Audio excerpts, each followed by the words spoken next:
February 16th, and this is your coffee break on the HAN Network. I'm Kate Czaplinski with the latest local news, including a Facebook post leading to a police investigation in Ridgefield, a mystery house in Wilton, and much more. Frank Granito has a look at your weekend forecast and later on a Nutmeg Sports Update, and Donald Lang joins us later to take a look back on this day in history. But first, a Bridgeport man stands accused of attempted murder after Strafford police said he stabbed his former girlfriend multiple times. 22-year-old Mark Fabrez was charged on Thursday with attempted murder, first-degree assault, as well as home invasion and violation of a protective order, and 3 counts of risk of injury to a minor. Now, police said Fabrez went into the home of his ex-girlfriend on West Broad Street on Thursday and attacked the woman, stabbing her several times. He then fled the scene. Now, a Strafford police officer saw Fabrez a short distance away and took him into custody on Vernon Street after he made a short attempt to try and flee from officers. Now, police did not immediately have information on the condition of that woman who was stabbed. Fabrez is being held on a $1.5 million bond and is scheduled to appear in court in Bridgeport today. And Milford police have nabbed the man they say robbed Subway in Milford on Thursday, 31-year-old Camille Zavisha of Cindy Circle in Milford. Now, that robbery took place Thursday, February 15th at about 10 a.m. at the Subway located on 1 River Street. Now, police said Zavisha walked into the Subway and demanded cash from the store owner, implying that he had a weapon. He then took money from the register and then left the building on foot. Well, Zavisha was located in Milford at about 1:30 in the afternoon and taken into custody. An officer spotted him on Daniel Street, headed towards New Haven Avenue, then on New Haven Avenue walking very fast, and finally that officer detained him on Buckingham Avenue. Now, he's also accused of being in possession of heroin, which police said was found on him when he was taken into custody. More on that story at milfordmirror.com.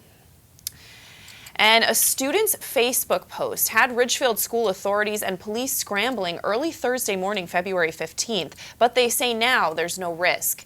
Superintendent Karen Baldwin wrote in an email Thursday that at about 4:30 in the morning, the high school principal, Dr. Stacy Gross, was made aware by a teacher that a student had shared Facebook posts that were concerning regarding school safety.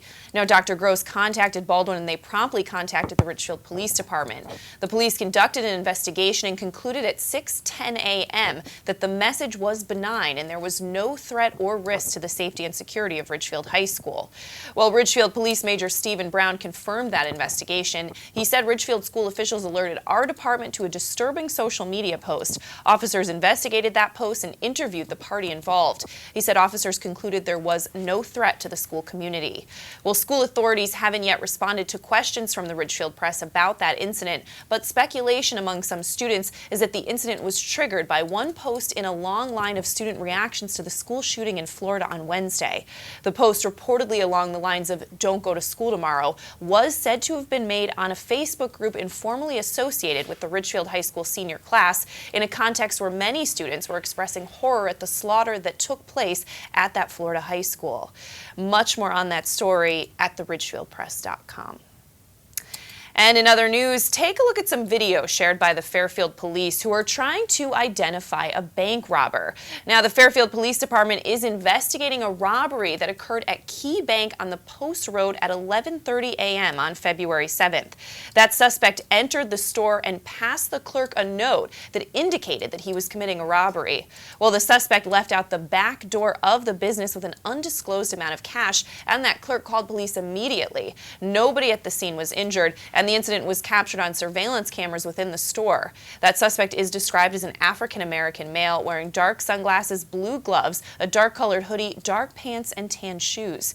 Now, anyone with information regarding that robbery or the suspect in the video is asked to call the Fairfield Police Detectives at 203-254-4840. And the Strafford Police Department is looking for a man accused of stealing a package from a front porch of a Wilcoxon Avenue home. Now, police did not say when this theft occurred, but they're asking anyone with information about that suspect to contact them at 203-385-4100. And Connecticut officials say a 17-year-old high school student has been arrested for commenting, quote, "I could buy an AR-15," the day after the same gun model was used in a high school shooting that killed 17 and injured others in Florida. Now, the Associated Press reports that Ledyard High School principal Amanda Fagan says that student made a comment during a first period class on Thursday. Administrators called the local police around 9 in the morning, and that student has been referred to juvenile court on charges of threatening and breach of peace. Now, Fagan says the student's offense was similar to joking about the bomb in the airport, she said. She said the student does not have access to firearms at home, and there was no threat to students or staff. All right, taking a turn now, we're going to throw it over to Frank Granito for a look at your forecast. We might have some snow on the way, right, Frank? We might, Kate, tomorrow night. But first, we got to go through a warm day around Fairfield County. Temperatures up above 50, a high of around 54 expected today. Cloudy throughout the afternoon. We could see a couple more patches of showers before this evening. Things will start to cool down overnight. Temperatures falling all the way to the low 20s. Mostly clear skies as we get ready for Saturday. Going to be nice during the day, actually. Intervals of sun and clouds through the first half of the day. Chilly with temperatures sitting around 30 degrees and wind gusts right around 10 to 15 miles per hour. Tomorrow afternoon, tomorrow evening, that's where things get a little dicey. We're hearing anywhere from as little as 2 inches to as many as 9. The National Weather Service, their confidence is moderate, as you see here. Areas like Bridgeport looking at 7. Lower parts of the county staring down 6, and then out in Danbury 6 as well. The National Weather Service has issued a winter storm warning from 7 p.m. through 7 a.m. So if you're thinking about driving tomorrow night, be careful. There could be very slippery conditions and accumulating snow on the roads. So make sure you stay tuned, and we'll have plenty more on that. For now, we go back over to Kate. All right, thanks so much, Frank. And we're going to step out for a break, come back with Donald Eng, taking a look back on this day in history. We also have more local news and your Nutmeg Sports Update with Frank after this. Get a fresh start to the new year by shaking up your meal routine. Walter Stewart's Market is your local source for a delicious selection of fresh and convenient salad shakers, like Southwest salad with chicken, Cobb with organic chicken, Power Vegan with fruit and quinoa, Greek salad with tabbouleh, and grilled shrimp with hominy. Grab one from our salad case or order from our deli today. Walter Stewart's Market, 229 Elm Street, New Canaan, or shop online at stewartsmarket.com. Want a new experience in car buying? Scap Chrysler Dodge Jeep Ram. We are Connecticut's Wrangler headquarters. Come visit our new Ram Truck Center. Our Ram trucks get the job done with unparalleled style and performance. Call, click, or stop in to find the new Jeep, Chrysler Dodge car, minivan, or Ram truck that you've been looking for. Family owned and operated for over 50 years. Save thousands right now at the President's Day event and Ram Truck Month. Ends February 28th. At Galt, we always put you first. As your full-service home heating partner, we provide expert delivery, installation, and maintenance for all your heating needs with knowledgeable, friendly professionals that give you peace of mind 24/7. Galt Family Companies, you first since 1863. Had a sports injury or slip and fall that needs immediate care? Coastal Orthopedics Walk-In Urgent Care gives you direct access to orthopedic specialists fast without an appointment. Biking, golf, tennis, soccer, whatever the sports injury is, sprain or fracture, Coastal Orthopedics Walk-In Urgent Care can help. Open 7 days a week now at 3 locations. The iPark Building at 761 Main Avenue, Norwalk, 36 Old Kings Highway South in Darien, or in the Westport Medical Center at 323 Riverside Avenue, Westport. Go to myorthoct.com, like them on Facebook. Welcome back to this February 16th edition of your Coffee Break on the HAN Network. Time to take a look back on this day in history with Donald Eng. Don. Well, Kate, it was an epic discovery 3 millennia in the making. First, though, we're going to go back to 1960. The U.S. Navy submarine Triton begins Operation Sandblast, setting sail from New London, Connecticut to begin the first submerged circumnavigation of the globe. The 61-day voyage covered nearly 27,000 nautical miles and roughly followed the route of Ferdinand Magellan about 450 years earlier. In addition to demonstrating the capabilities of American nuclear submarines, the trip also was used to conduct oceanographic and psychological research. To 1968 now, Haleyville, Alabama, the first 911 emergency system goes into service. When you called, the line simply rang a red phone at the police department, but it did improve response time significantly since callers no longer had to go through the operator or remember or look up the phone number of the fire or police department. The number 911 was chosen because it was easy to remember and because no one else had it. 1978, now 40 years ago, the first computer bulletin board system is created in Chicago. Creators Ward Christensen and Randy Seuss patterned the system after the cork boards for people looking to share rides and that kind of thing that the local computer club they had tacked to the wall. Finally, now we go to 1923, 95 years ago for this. I suppose most excavators Okay, Stove, your transition. confess to a feeling of awe, almost embarrassment, when they break into a tomb closed and sealed by pious hands so many centuries ago. 33 centuries had passed since human feet last trod the floor on which we stood, and yet the signs of recent life were around us. A half-filled bowl of mortar, a blackened lamp, the chips of wood left on the floor by a careless carpenter. Archaeologist Howard Carter enters the nearly undisturbed tomb of King Tutankhamun. Now, the tombs of Egyptian kings had been excavated for decades in the so-called Valley of Kings, and it had been declared fully explored 6 years earlier. Those tombs had also been looted in previous centuries by grave robbers. The riches in Tut's tomb included chariots, weapons, 3 coffins nestled inside each other. The third was being made entirely of gold. Now, for all the treasures in Tut's tomb, consider it was intact because Tut was a minor king who had died in his teens and at the very beginning of Egypt's golden age. You can only imagine what they put in Ramesses' tomb 2 centuries later. That is your look back in history for today, February 16th, and I'm Donald Ing. All right, thanks so much, Don. Well, in other local news, the Shelton Planning and Zoning Commission is moving toward approving a retail and office development on Lower Bridgeport Avenue proposed by R.D. Cinto. Now, during discussion at the February 13th meeting, members reached an informal consensus to support the plan, and now P&Z staff will work on writing a draft approval resolution to be voted on in the future. R.D. Cinto wants to build a 1-story, 26,000 square foot building at 899-905 Bridgeport Avenue. Now, the 2.9-acre site just south of Shoreline Veterinary Center now has an assortment of small structures. Well, the development would have 131 parking spaces, which is more than required, and 1 driveway on Bridgeport Avenue. A public hearing on the application took place back in January. Planning and Zoning Chairman Virginia Harger called it a positive proposal that's appropriate for the property. She said vacant or underutilized buildings would be raised to make way for this project, and the development plan includes sufficient parking. There's more on that story at sheltonherald.com. And New Canaan Superintendent Dr. Brian Luizzi said he wants to take more time to consider all the ramifications of starting the school day later at New Canaan High School. Luizzi has decided not to change school start times this coming September, even though he wishes students at New Canaan High School could reap the benefits of more sleep. He said he wants to take it one step at a time. Later start times are considered by some to be healthier for high school students since their natural circadian rhythm of sleep-wake cycle are more in line with sleeping later. But Luizzi said other districts have faced some challenges that he does not want to subject the community to, and he wants to study issues unique to New Canaan.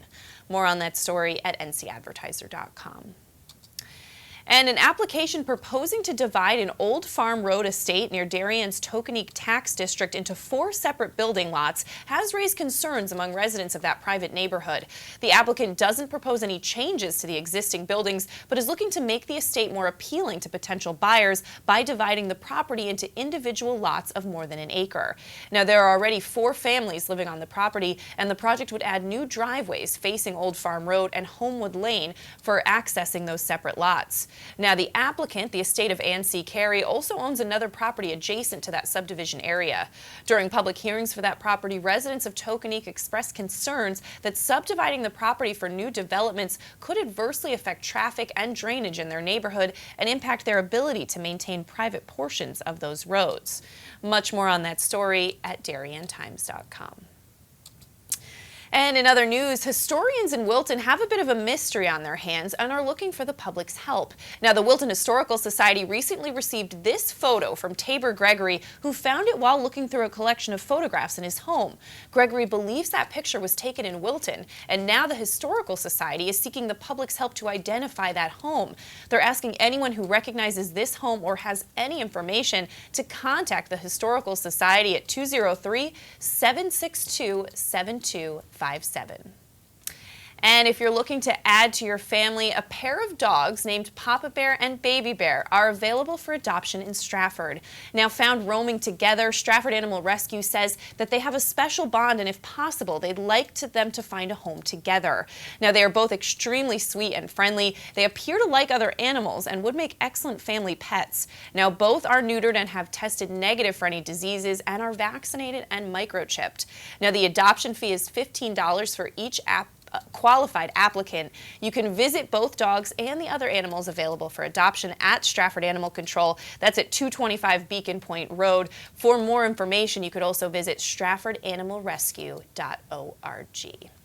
All right, let's throw it over to Frank Granito now for your Nutmeg Sports Update. Frank. All right, Kate, some breaking news out of the FCAC yesterday as a sixth school now is searching for a new head football coach. Wilton's Bruce Cunningham stepped down yesterday after 9 seasons leading the Warriors. He finished this past season with a 6-4 record. He was 39-52 during his campaign in Wilton, including 13-7 over the previous 2 seasons. He was also named Coach of the Year by his peers in 2016. The other schools who are in search of a new coach include Brian McMahon, Bridgeport Central, Danbury, Staples, and of course Trumbull recently filled their vacant position with former Eagle himself, Marsh Petrosio. So want to thank Coach Cunningham. Personally, a lot of fun getting to work with him and appreciate everything he did, making our lives that much easier. And of course, we want to remind you that tomorrow on the HAN Network we'll be live at the Zioli Fieldhouse at Wilton High School. The FCAC girls basketball quarterfinals. First game at 12 o'clock will feature the number 6 Richfield Tigers and the number 3 Fairfield Ward Mustangs, followed by the 2 p.m. game with number 7 Staples and number 2 Wilton. Kevin Coleman and I will be on the air 12 o'clock from the Z. For now, though, we'll go back over to Kate. All right, thanks so much, Frank. And we're going to step out for a break, come back and recap the top stories we're following today after this.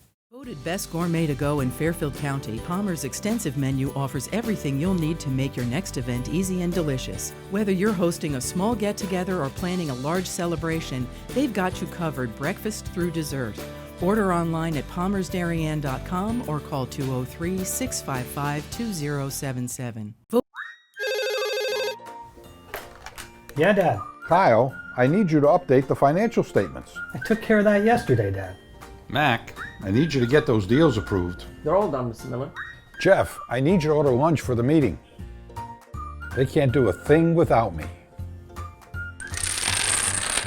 Right now, lease a 2017 Sentra S for only $97 a month.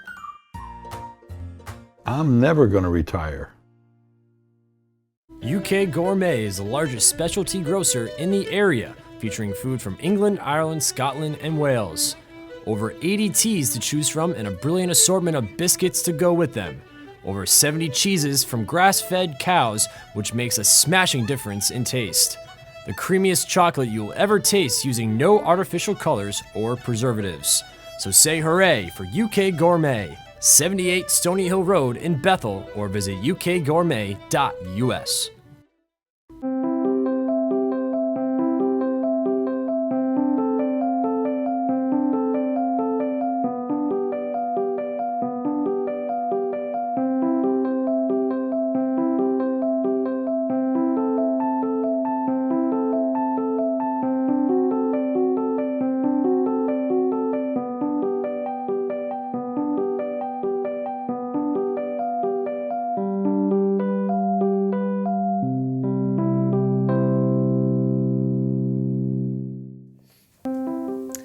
Welcome back to this Friday edition of your Coffee Break on the HAN Network. I'm Kate Czaplinski, recapping some of the top stories we're following today.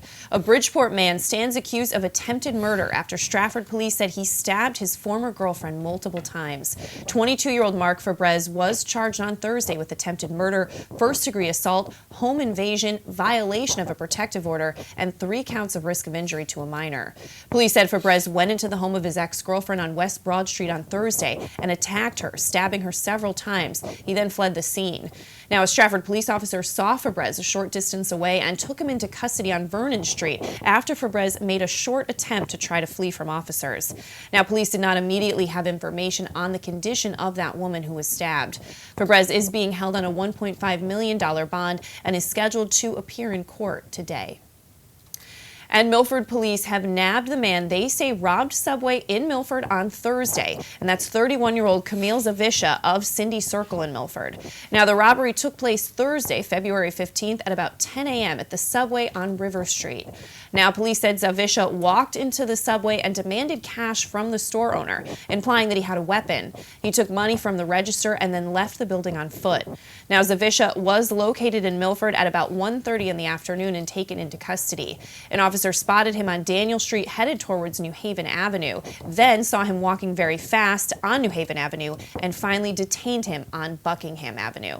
Now, he's also accused of being in possession of heroin, which police said was found on him when he was taken into custody. And a student's Facebook post had Richfield school authorities and police scrambling early Thursday morning, February 15th, but they say now there is no risk. Superintendent Karen Baldwin wrote in an email Thursday that at about 4:30 in the morning on Thursday, the high school principal, Dr. Stacy Gross, was made aware by a teacher that a student had shared Facebook posts that were concerning regarding school safety. Dr. Gross contacted Baldwin and they promptly contacted the Richfield Police Department.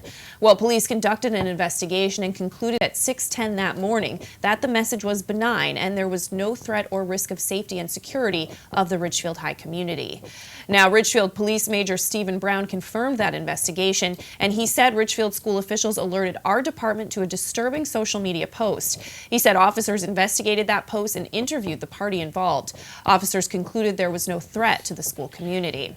Well, school authorities haven't yet responded to questions from our Richfield press about that incident, but speculation among some students is that the incident was triggered by one post in a long line of student reactions to that school shooting in Florida on Wednesday. That post reportedly was along the lines of "Don't go to school tomorrow," was said to have been made on a Facebook group informally associated with the Richfield High School senior class and in a context where many students were expressing their horror at the slaughter that took place at that Florida high school. There's much more on that story at theridgefieldpress.com. And take a look at some video shared by the Fairfield Police this week who are trying to identify a bank robber. Now, Fairfield Police Department is investigating a robbery that occurred at the Key Bank on the Post Road at 11:30 in the morning on February 7th.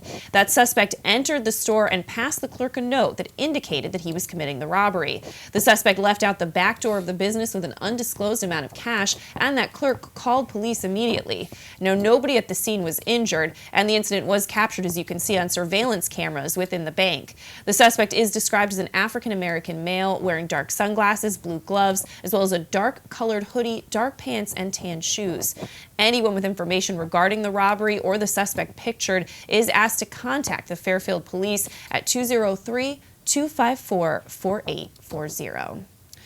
And Strafford police are also trying to identify a suspect they say is accused of stealing a package from a front porch of a Wilcoxon Avenue home. Now, police did not say when that theft actually occurred, but they're asking anyone with information on the suspect or the crime to call them at 203-385-4100. All right, let's get one final look at your forecast now with Frank Granito. Frank. All right, thank you, Kate. Again, we're looking at a mostly cloudy, mild day around Fairfield County. Temperatures in the low to mid-50s, and we could see a couple of passing showers through the early to late afternoon. Chilly overnight as temperatures fall all the way down to the low 20s. We'll see partly cloudy skies heading into Saturday morning. A mix of sun and clouds through the early part of Saturday. Breezy and chilly temperatures just over freezing, but things will start to get a little tricky tomorrow evening. A chance for around, well, anywhere from 2 to 9 inches depending where you are in the county. A winter storm warning will be in effect from 7 p.m. through 7 a.m. Again, we get a look at the forecast coming our way. You can see 7 inches expected in Bridgeport, 6 in Danbury, and 6 in the lower parts of the county. Accumulation will start around 8 or 9 p.m. Roads will be slippery, so make sure you are being careful. And don't forget, tomorrow, 12 o'clock, First game of our coverage in the FCX girls basketball tournament. It'll be Ridgefield and Ward at 12, followed by Staples and Wilton at 2 from the Wilton Zeoli Fieldhouse. We'll see you there. For now, back to Kate. All right, thanks so much, Frank. And we're going to wrap things up here on your coffee break. We will see you Monday at 11 with the latest local news and more. Have a great weekend.